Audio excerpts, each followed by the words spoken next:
Smell is unreal because the balls. No offense to the homeless people, but like, you know, when you get on the subway and there's like a homeless person sleeping and like everyone has to get out of that car? Yeah. That's what my husband's balls smell like. So the OCD, you have OCD. I have crippling OCD. I mean, I've dealt with it through a lot of acid, but oh, that helps because my wife has OCD as well. I think it manifests differently than yours, probably. Just like the thought, repetitive thoughts, She like has intrusive PRO. thoughts. Yeah, I think, and then intrusive thoughts like, what if this person that I love dies? What if I think about them more and that's what's going to make them die, et cetera, like shit like that. Oh yeah, that's a rough one. Yeah, it's rough. That's straight up OCD. I have that. Yeah, okay. That's bona fide. Yeah. Does she have gruesome thoughts? Yeah. Yeah. Gruesome thoughts, can't stop it. And then she's like, oh, I don't have it about you for some reason, but I have it about like other people nice. I love. And I'm like, well, that's weird. And now I feel like, come left on, out. yeah. Why are you leaving me out of this? Think about me getting stabbed. Yeah, that's what I'm saying. She doesn't have any gruesome thoughts about you? No. Oh, she does not love you, sir. We're going to have a compound. Yes. And me, Nav, Nehal, and Akaash are going to be in two like adjoining houses so that we could always be near each other. And we're going to have a connecting basement where we have dinner and movie nights and This guy, I made the dumb mistake of letting him sleep over, like not really wanting to fucking hook up. And I like woke up in the morning and like my asshole was a little sore. This birthday, he didn't really give a fuck either because he gave me this ring and he was like, I've done enough. Oh, God. Yeah. What are you look at the ring.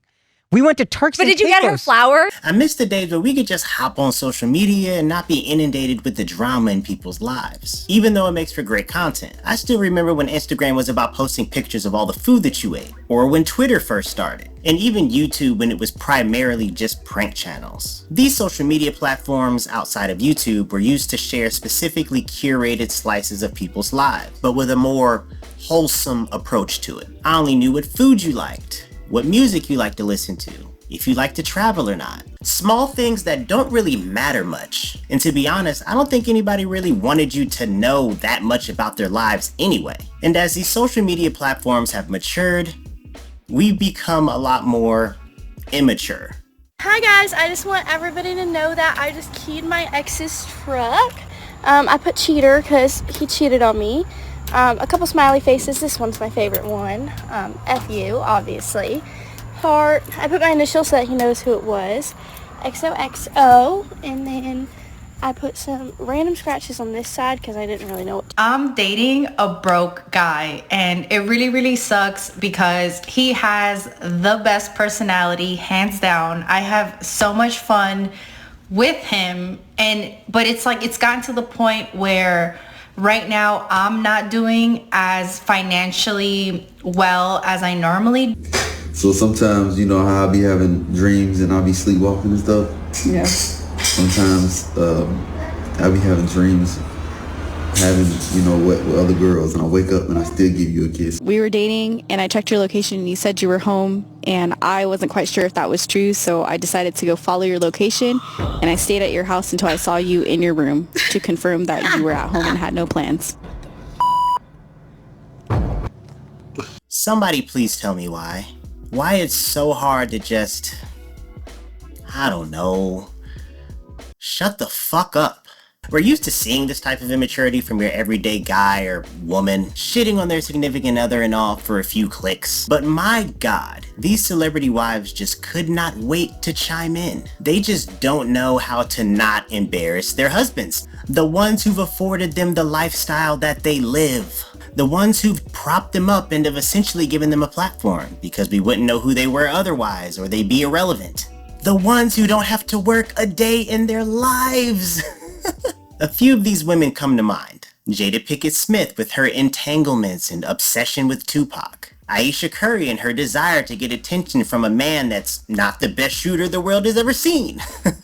And to fully form this King Ghidorah of disrespectful wives, we have Kakashi Sensei's wife, Jasleen Singh.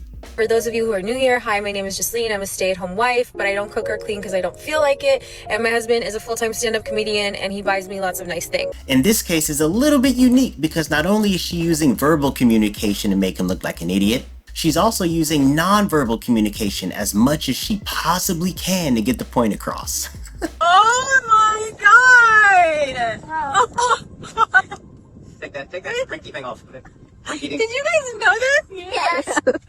Oh my god. How big is this? Big enough for you to shut up every time I tell you. Thank you so much. Armstrong. Armstrong. You kill me, boy. So lights out.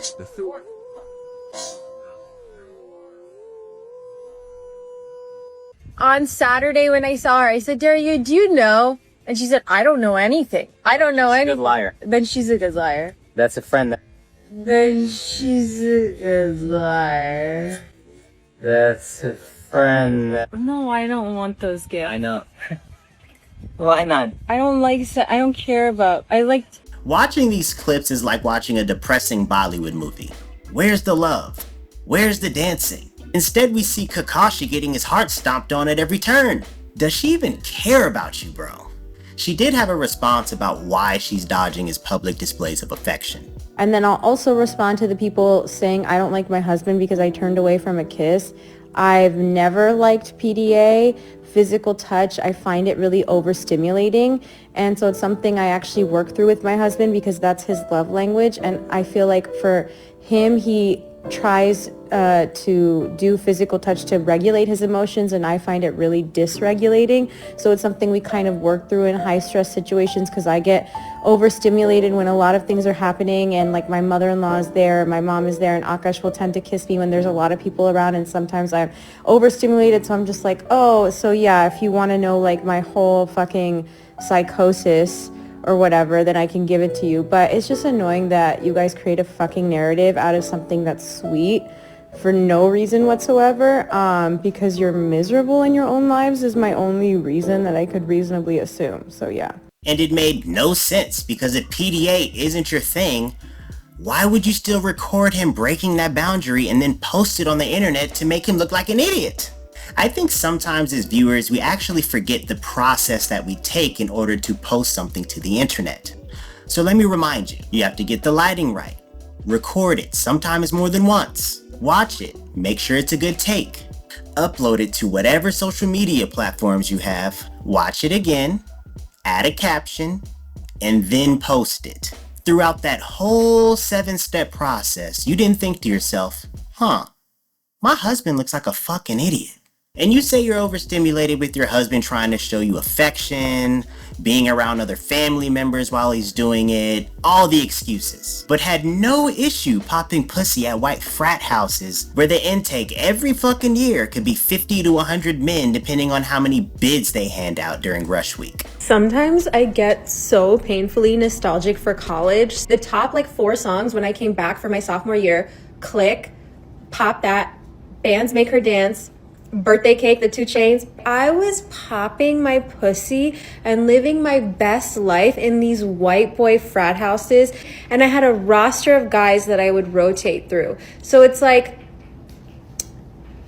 ugh. Make that make sense. One of the biggest things you're supposed to do in a relationship is not make your significant other look stupid, especially on the internet, in front of millions of people. And that's made even worse when you have your virgin queen fantasizing about popping pussy for Stifler in college and the next sword she wants to sit on.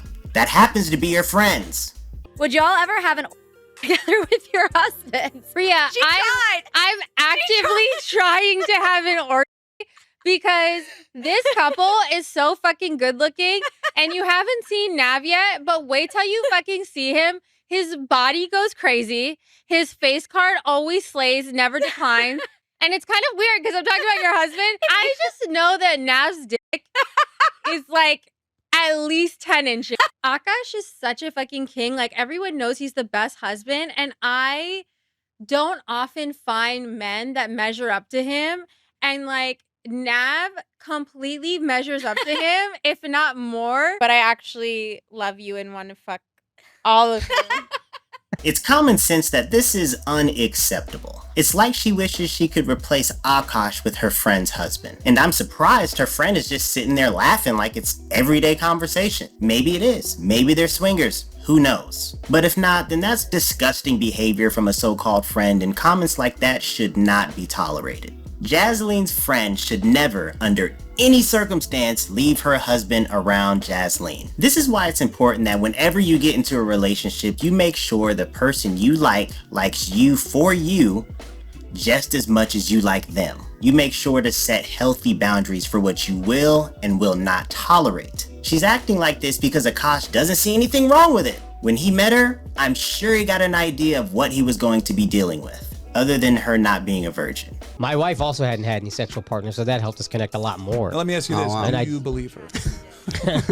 If you've seen her, then it's hard to believe. Yeah. I remember I was just like, what? And he was obviously okay with that. Disrespect doesn't just pop out of thin air. It's usually a pattern or a character flaw that someone has from the very beginning. So it's hard for me to feel bad about what's happening to him. I just wonder what's being said behind closed doors, because if she's disrespecting him like this in public, who knows what's being said when the cameras are off? It's probably 10 times worse. And considering Akaash has had issues harming himself, I'd go as far as to say that probability is very high. Tell me about your relationship with your wife. What's that like? A lot of work, a lot of therapy. We love each other so much. We're like deeply in love. And it's like we laugh all the time. But both of us grew up in like, and I'm talking about this in the next special. It was like turbulent households for both of us. We don't need to get too personal. But yeah, it's turbulent. So we didn't have any tools. Our fights would get crazy. Like I am very calm with her until I'm not. And then it's hard for me to cap the energy. 0 to 100 in a second. 0 to 100. 0 to 0 for 10 days and then... She never felt unsafe like I would hit her. Sure. But like, I like hit myself a couple of times like a fucking maniac, and like, that's not gonna make you feel safe either. No. So it was a lot of therapy. As soon as we got together, I'd been thinking about therapy for a while, and I realized I love this girl, and I don't even think I knew how much until therapy, but like, I was like, yeah, I love this girl. This girl I wanna make it work with. I can't let this get in the way. So I started therapy 2016, I think. And then it didn't even really take hold, I feel like, until like 2019. And then 2021, I felt a lot, whatever, 2024, 2025. It seems like they're not even close, like they're just homies more than anything. Which wouldn't be too weird because your significant other is supposed to be your best friend if we didn't have all these other clips to draw conclusions from. And I say that because she said that she's the happiest when he's not there, which would make sense because of the nature of his profession. You know why I think I have like a good marriage? I think it's because my husband's never here. It sounds like some fucked up way of dealing with loneliness. That's still no excuse for her actions though, especially when she knew what career path he was on when they first met. It's pretty obvious that they're both with each other for the convenience of the situation, and Akaash would like to believe it's anything other than that. He's her sponsor, her pay pig, her sugar daddy. He even says it himself. My wife is objectively gorgeous. Me? No. So that's what you gotta do. I gotta work my ass off, and then every time she starts looking at me and she starts assessing my beauty, I just throw a bag at that bitch. Chest pass! She doesn't even want my mans to have a closet in his own home that he pays for. Do you know what my fucking husband just tried to do to me? Yeah. We're leaving. Shut up. We also just redid our closet. This is all her closet now. She took the whole closet. I don't have space for. Can you guys show? Yeah. I don't have space. Oh my god. I'm not doing Look how that. much space exists. I'm not doing that. We were supposed to build a wardrobe, but Akaash didn't want to do it For because me, he's too because cheap. I took the smaller closet. Do you know how much fucking space he has? Look, utilize the shelves, you idiot. Akaash, for real, I like my clothes spread out. Then, no, but like, no. I don't want them all on the same rack. I think the worst part of this is that she continues to take no responsibility at all, at least publicly, for anything that she said. She blames the haters as if we dug all this information up and she didn't spread this information herself like a damn communion plate on first Sunday.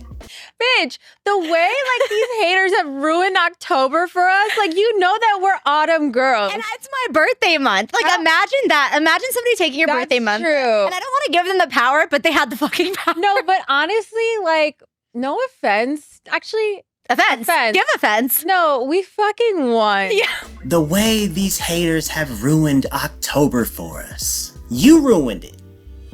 We're just observers. We're watching the car go up in smoke. This is your fault, and your fault only. At the end of the day, your husband is a very public figure. He has an image to uphold, he has to move a certain way, he has to look his colleagues, who are other comedians, in the face every day. And now he has to live with the fact that someone he's built a life with has made it known to the world through her actions and what she said that she doesn't care about him the same way. That she doesn't even consider how he feels, him being exhausted after making the money she spends so frivolously. I have really bad insomnia. I have It's really like a bad known insomnia. thing. I work 335 days a year. I'm so blessed to do what I do. This is not a complaint. But when I tell my wife I'm tired, I want her to say, I'm sorry, baby. I understand. That must be exhausting, buying me all these things. Instead, she goes, so am I. And if I dare open my mouth to go, what the fuck did you do that made you tired? Now it's a problem. Now it's a fight. So I gotta sit there. I went to Pilates. Oh, that's what I'm saying. I faced my nail. I walked happy. I could be tired. Yesterday. That she doesn't even like buying him birthday gifts because it takes the attention off of her. Hey, who has You that guys adjective? know what the worst day of the year for me is? Oh, I know this. Go. Tax day? No. It's Akaash's birthday. And I feel it because she's being nice to me all day. And by like 10 p.m., I can feel her getting just like, I'm so ready for this to be over. Why? It's like I turned back into a pumpkin at 12:01, May 5th, and she's so relieved that she gets to be mean again. Okay, May the 4th is Akaash's birthday. And May the 4th be with you. Yes. thank Yeah, you. and every year I dread it because I have to be nice the whole day, and I have to get him something, and I have to also be nice and do like acts said of that twice. kindness. I'm just used to being treated like a princess all day, every day. So that one day that I don't, Oh, what torture. yeah, it's And hard. treating somebody else. Just look at him throughout the entire interview here. Dude looks mentally exhausted and she has zero fucks to give. Just shut up and buy me a new bag, Akaash. That's the whole vibe. He's a Jason Love away from becoming Adam 22. It's also starting to affect his stand-up performances, having to end a set 20 minutes early after spending a third of the set defending his wife. Considering Jasleen and her friend's podcast is called The Main Character, the delusion makes perfect sense. She's using this man for every ounce of clout she can get. And those are her words, not mine. So I've been getting a lot of comments that I'm using my husband for clout, and yeah, that's exactly what it is.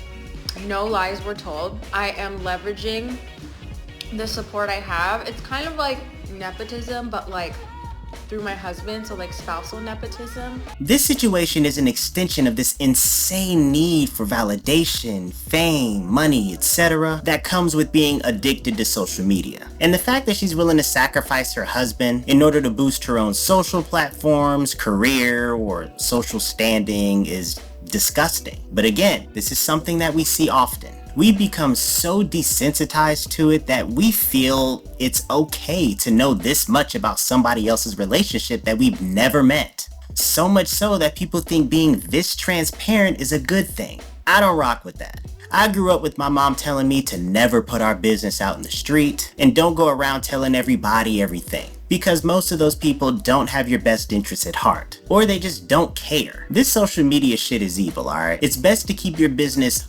offline or at the very least set boundaries around what you post. Because if you post stupid shit, you can't be mad when stupid shit returns back to you. It's Newton's third law. For every action, there's an equal and opposite reaction. This Akaash situation is every red pillar's wet dream, bro. They're out of breath painting the fucking ceiling right now. Justifiably, I guess. A broken clock is right twice a day, alright? This still doesn't absolve some of these red-pilled idiots from the extreme bullshit they've spewed. Personally, I don't think respecting your significant other and not getting taken advantage of is exclusive to red pill ideology. It's something you should just do if you're raised right. It's common sense. Anybody willing to put up with what Akaash is going through is willfully ignorant. It's a sign of low self-esteem. If they really are cool with letting these jokes fly all over the internet and having their relationship perceived this way at the expense of one another, then more power to the both of them. I wish Akaash the best, but his wife is gonna fumble the bag if she doesn't stop this shit. Thanks for watching. Yo, like